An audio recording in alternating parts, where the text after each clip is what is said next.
Yup, we're doing this again. Except this time it will be on the Kate Bishop DLC, Taking Aim. So let's just start with the good things.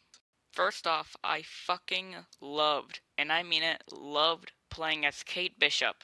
She's not a character I'm very familiar with in the comics, and I'm not very aware about her abilities because of that, but holy shit was she fun here. She's got a bow and arrow, which is really good for long range, and then she's got a sword, which is good for up close as well. And she has a lot of other abilities, such as her supercharged bow, her duplicate, and a superpowered arrow. Now, at first, I was a little disappointed that we didn't get, a bunch of arrow variety, but I realized that's probably what they're saving for Hawkeye, and they're giving her a bunch of, other superpowered shit. As she uses a lot of, kind of salvaged aim tech for her stuff as she can teleport, which is really good, and she, in my opinion, has the third best mobility in the game, behind Thor and Iron Man. And the questions as to what happens to Hawkeye throughout the game, I found genuinely engaging and, well, way more engaging than anything that happened in the main campaign.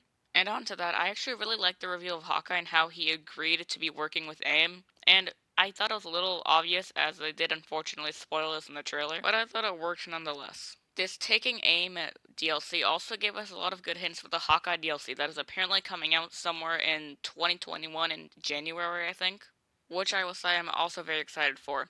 And it is said that the villain in that is basically going to be the Skrulls, I think at least. It raises up some interesting questions as it is confirmed in the Hawkeye DLC that we'll get some crazy version of the Hulk where Earth has been fucking torn to shit and now it's basically Hulk who's leading it and he's kind of like a huge dictator and radiation made him go crazy and I'm actually pretty excited for that too.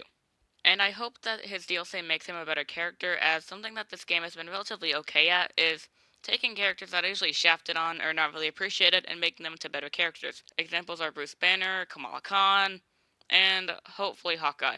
Also Kate Bishop. Now granted, I'd never heard of Kate Bishop, but she was pretty fine here. I mean, I'll get to her in a little bit. But yeah, I thought she served her purpose here. She was a fun main character to play. She had a really great combat system, and she definitely was able to lead the game pretty well. Also, seeing more Hank Pym was cool. Despite the stupidity of him not being able to shrink, I found him here to be quite fun. Also, this game introduces the one, the only, that's right, it's Super Adaptoid. Yeah, that's right. In this DLC, the boss fight is a Super Adaptoid, and I feel like this is a great choice. He's extremely fun to fight, and he has a bunch of our characters that we previously played as abilities. That's kind of all I have left to say for good things about the game. This game doesn't do a lot right. I mean, the stuff that it does get right, it does it really right, but there's just not really much to say because it's a really short DLC they can probably finish in 3 hours. Now, on to complaints. My first one really is Kate Bishop herself.